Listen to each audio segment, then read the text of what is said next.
So this week's episode of Last Boss Queen, episode 6 shows from Pride's point of view her first crime, or what could be her first crime, depending on how the future plays out. As she basically, the guard that we end up taking prisoner, it's up to her to determine his fate, and basically he becomes a slave. And while as an anime viewer, we look at a lot of what she's done and what she seemingly has changed as solving issues. She isn't an evil queen in the making, but something I think often viewers of this show are overlooking is exactly what's truly going on with Pride as a character. It's not just simply she got reborn as, this character from an Otoma game who, is a villainess, but she's nice, she's overlooking all the things she's naturally doing. When you compare the fact that the original Pride was an OP evil bitch, no other way to put it. She was cruel, she was evil. The fact that a character like that can pick up a sword and outclass any trained soldier who's been doing it for a dozen years.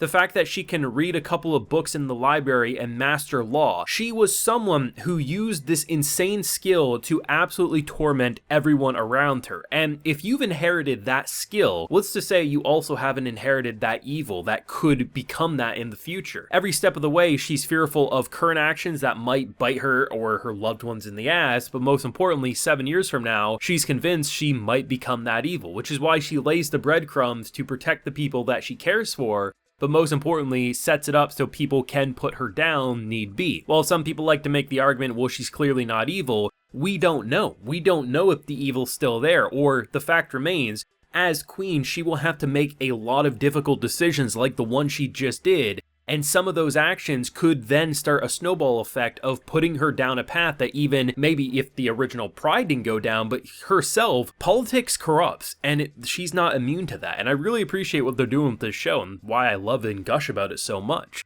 Now, before we jump any further, I have to mention we do have our full live reaction to today's wonderful Last Boss Queen episode available on my Patreon. If you would like to see that, it is over there if you're interested. Like I said, this is a great episode. There's a lot of cuteness about it, but the thing we obviously want to jump in first is, of course, we have to talk about the contract. So Val, I was interested because at the end of last week's episode after the credits, we saw him seemingly getting released. I thought they were going a completely different direction, but instead, he gets brought to the queen, gets brought to the king, and gets brought to Pride. And because the queen is now looking at her future as, yes, we can actually trust her to be the queen in the future, she gets to make the decision. And because she's been reading the law books, and we know that she memorizes things just like that, she knew exactly what to do. It wasn't just, oh, we need to set him free, or oh, we just need to behead him. The whole idea of the contract, both getting information so we can rescue people or basically get rid of traitors in our realm, but most importantly, what do you do with someone like this who clearly has no love for you or your kingdom, and pretty much going the route of what was pretty much originally going to happen to Stale had it not been a lot nicer of a direction that they ended up taking because of Pride's interference. I like the fact that it pretty much gets boiled down to, like, okay, you are going to be quote-unquote set free, but pretty much he's expecting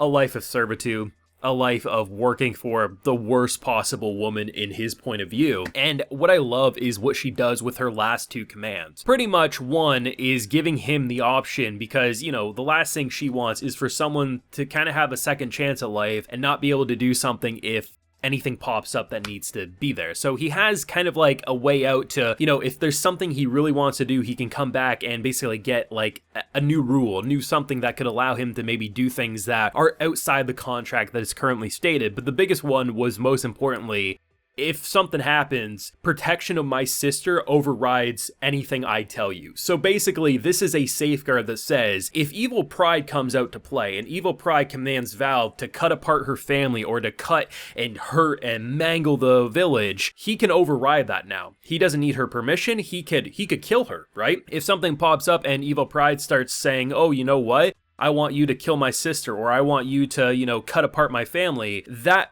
command would override and allow Val to cut her down if he could anyway, right? And I think this is what's brilliant because some people, I feel like, are bringing up the fact that, okay, well, she's clearly not evil, right? Like, yeah, the original her was evil, but she's not. But you have to remember, even if you assume that evilness isn't actually there from the original game, she has all the talents, all of the OP-ness that makes her an endgame boss that's almost indestructible. And because she is the future queen, the heir to the throne, she will have to do things that could corrupt her. And if, let's say the original Pride isn't here anymore, and it is just her in this body, whatever caused the original Pride in the game to become so twisted, it's possible that's still deep within her, and different events in her new life here as she's taking over could very well corrupt her to become evil and twisted. Maybe not in the same way as in the game, but it's completely possible. And even if not, she doesn't know. And for her, this isn't an Otome game, this is her family, this is her kingdom that she wants to protect, and her life is meaningless if it means protecting other people. She would gladly fall on the sword. That's what I really like about this, and why I think the direction they take of how people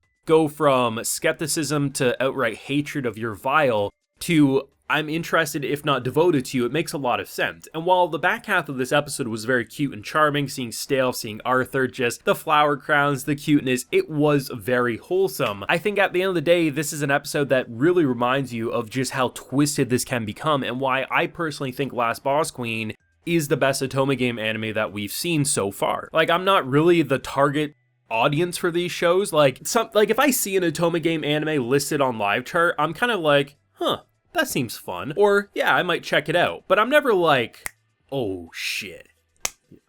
Here we go again, let's jump into it. Like, I'm isekai trash, I'll watch a lot of isekai, but Otome games just, like, they're a little lower on my spectrum here. But there's something about this one, and I'm kind of disappointed that this isn't a split core, because it feels like we're really starting to get the momentum going. I feel like, you know, we could end this core, maybe jump into a time skip potentially, I don't know, it just feels like there's a lot of untapped potential, and I would have loved for this one to be a split core, but I'll take what we can get. Hopefully it does well enough that it can warrant more, because I do think this is an absolute masterpiece so far that has me glued, because it treats the characters, but most importantly the viewers, as intelligent. Whether it's when she jumps into the battlefield and basically is fighting for the soldiers, they scold her after that because she is literally the heir to the throne. What type of idiot does that? They treat it as a serious thing, and she doesn't just brush it aside but takes the criticism and accepts it. Here you basically have, you know, a very intense situation of someone's life hanging in the balance here. What do you do with it? Because you can't just say, oh, you know, all's well that ends well, he's fine, he's good. No, you have to do a slave contract, all things considered, as otherwise he'll probably stab you in the back. But the way she puts these conditions to give him the chance to be better and to have a second chance, literally,